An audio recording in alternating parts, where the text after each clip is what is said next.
पहलगाम हमला बता रहा है कि धारा 370 और सर्जिकल स्ट्राइक के बाद भी बहुत काम बाकी है। पहलगाम हमला 26/11 के बाद सबसे बड़ा आतंकी अटैक है जिसमें आम लोगों को टारगेट किया गया है और 2019 में जम्मू कश्मीर से धारा 370 हटाने के बाद ये सबसे बड़ा आतंकी हमला है। और सवाल वही है, हर बार चूक कहां हो जाती है। हथियार बंद आतंकवादियों ने पहलगाम की बैसन घाटी के पास घुड़सवारी कर रहे सैलानियों पर अंधाधुंध फायरिंग की और चुन चुन कर 28 बेकसूरों को मार डाला। अगस्त 2019 में जम्मू कश्मीर से धारा 370 हटाए जाने के बाद ये सबसे बड़ा आतंकी हमला है और 26/11 के मुंबई हमले के बाद सबसे बड़ा आतंकी अटैक जिसमें आम लोगों को टारगेट किया गया है। हमले की जिम्मेदारी लश्कर ए तैयबा से जुड़ी TRF यानी द रेजिस्टेंस फ्रंट ने ली है। पुलिस की वर्दी में अत्याधुनिक हथियारों से लैस हमलावरों ने सैर सपाटे के लिए पहुंचे लोगों की हत्या से पहले उनका धर्म भी पूछा,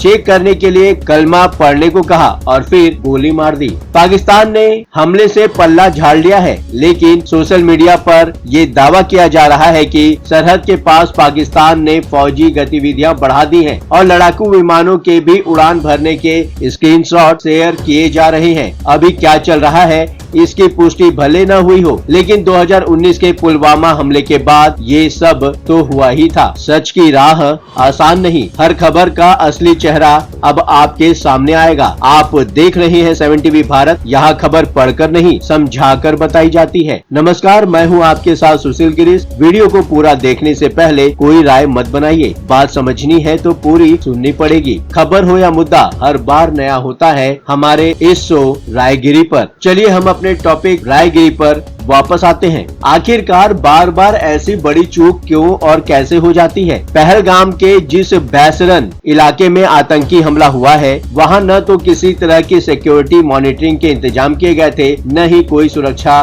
बंदोबस्त। आतंकियों को तो ऐसे ही मौके की तलाश थी और वे अपने मंसूबों को अंजाम देने में कामयाब हो गए। बार बार सवाल यही उठता है कि आतंकवाद के खिलाफ लड़ाई में आखिर किस बात की कमी हर बार रह जाती है। पहला, पहलगाम जैसे पर्यटक स्थल आतंकियों के लिए आसान टारगेट हो सकते थे, लेकिन न तो सुरक्षा के ही जरूरी इंतजाम थे, न ऐसी इमरजेंसी में क्विक रिस्पांस जैसा ही कोई इंतजाम, और आतंकवादियों ने इस सुरक्षा की इन खामियों का पूरा फायदा उठाया है। दूसरा, बताते हैं कि खुफिया एजेंसियों ने इनपुट भी दिए थे, लेकिन न तो उनका ठीक से विश्लेषण किया गया, न उनके हिसाब से कोई कार्रवाई हुई। अप्रैल के शुरू में ही इलाके के कुछ होटलों में रेकी किए जाने की खुफिया सूचना भी मिली थी। खुफिया सूत्रों ने यहाँ तक चेतावनी दी थी कि आतंकी संगठन पहलगाम जैसे पर्यटक स्थलों को कभी भी निशाना बना सकते हैं और वे किसी बड़े हमले की फिराक में हैं। तीसरी बात, अभी मार्च के शुरू में ही केंद्रीय गृह सचिव गोविंद मोहन ने जम्मू में हाई लेवल सुरक्षा की बैठक की थी। 6 अप्रैल को केंद्रीय गृह मंत्री अमित शाह ने भी श्रीनगर में इंटीग्रेटेड कमांड की बैठक की अध्यक्षता की थी। क्या खुफिया जानकारियों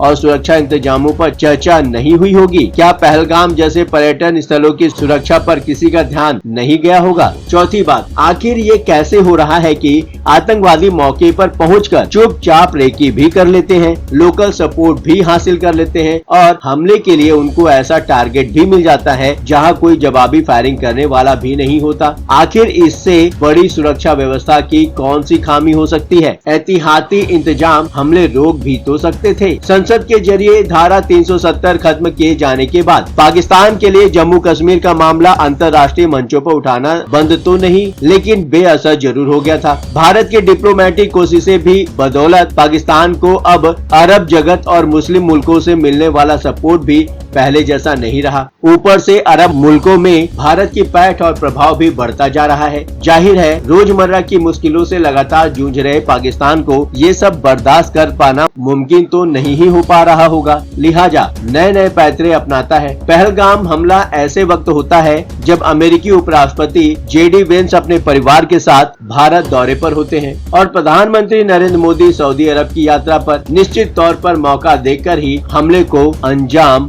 दिया गया है। सुरक्षा एजेंसियों के सूत्रों के हवाले से मिली जानकारी से मालूम होता है कि हमले को 4 आतंकियों ने अंजाम दिया है और उनमें 2 पाकिस्तानी नागरिक शामिल हैं। लेकिन पाकिस्तान का दावा है कि हमले में उसका कोई हाथ नहीं है। वैसे भी पाकिस्तान ने तो मुंबई हमले में जिंदा पकड़े गए कसाब को भी अपना नागरिक मानने से इनकार कर दिया था। पाकिस्तान के रक्षा मंत्री ख्वाजा आसिफ का एक बयान आया है जिसमें उनका कहना है पाकिस्तान का इससे कोई ताल्लुक नहीं है। भारत के भीतर ही कई संगठन हैं जिनमें घरेलू स्तर पर बगावतें हैं, 1-2 नहीं बल्कि दर्जनों हैं। नागालैंड से लेकर कश्मीर तक है, साउथ में, छत्तीसगढ़ में, मणिपुर में। पाकिस्तान की इससे इतर स्टैंड की उम्मीद करना भी बेकार है। लेकिन हमले के जरिए उसका फायदा उठाने की कोशिशें तो साफ है। हमले के जरिए अंतर्राष्ट्रीय समुदाय को ये मैसेज देने की कोशिश है कि जम्मू कश्मीर में हालात बिल्कुल भी ठीक नहीं है। हाल ही में पाकिस्तानी फौज की तरफ से सीज फायर का उल्लंघन,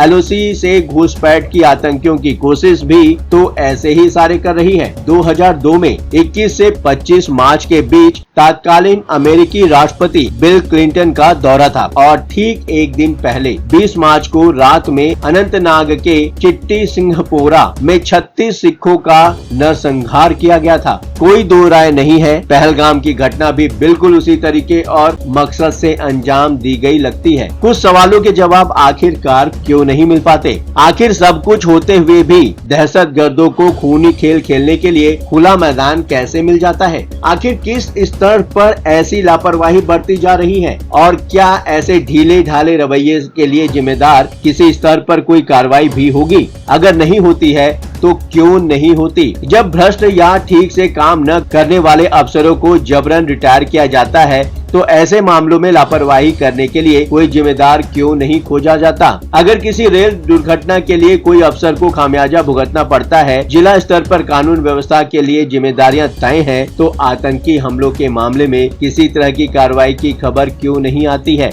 बेशक उरी और पुलवामा के बाद सर्जिकल स्ट्राइक जैसे बेहद सख्त कदम उठाए गए, लेकिन ये हमला तो यही बता रहा है कि ऐसे हमले रोकने के जरूरी उपाय हुए ही नहीं है। फिलहाल इस वीडियो में इतना ही। अब बारी है आपकी। बेझिझक अपनी राय कमेंट बॉक्स में शेयर करें। 7 टीवी भारत अपने विभिन्न प्रोग्रामों के माध्यम से जनता के जुड़े मुद्दे और प्राप्त सूचनाओं को प्रसारित करता है। यदि आप अपनी बात 7 टीवी भारत तक पहुंचाना चाहते हैं, आपके पास किसी प्रकार की खबर है, अहम घटना की सूचना है, किसी प्रकार की शिकायत, सामाजिक मुद्दा, ब्रेकिंग अपडेट हो तो वीडियो में दिए गए व्हाट्सएप नंबर 9998323655 पर व्हाट्सएप द्वारा आप हमसे संपर्क कर सकते हैं। हाँ, चलते चलते आपको यह बात बताना जरूरी है कि 7 टीवी भारत की तरफ से अगर कोई खुद को 7 टीवी भारत से जुड़ा बताता है तो उसके दावे को संदिग्ध मानकर और पुष्टि करने के लिए 7 टीवी भारत को वीडियो में दिए गए व्हाट्सएप नंबर पर उसकी डिटेल्स भेजकर पूछ लें। फ्रॉड करने वालों से सावधान रहें। फ्रॉड हो जाने की स्थिति में 7 टीवी भारत उसका जिम्मेदार नहीं होगा। वीडियो में दिए गए नंबर के अलावा 7 टीवी भारत का कोई अन्य ऑफिशियल नंबर नहीं है। अभी तक आपने 7 टीवी भारत को सब्सक्राइब नहीं किया है तो चैनल को सब्सक्राइब करें, साथ ही बेल आइकन को दबाकर हमें समर्थन दें। 7 टीवी भारत के अन्य social platform Facebook, Instagram, x को फॉलो करना ना भूलें। फिर मुलाकात होगी। लगातार खबरों के लिए बने रहिए 7 टीवी भारत के साथ।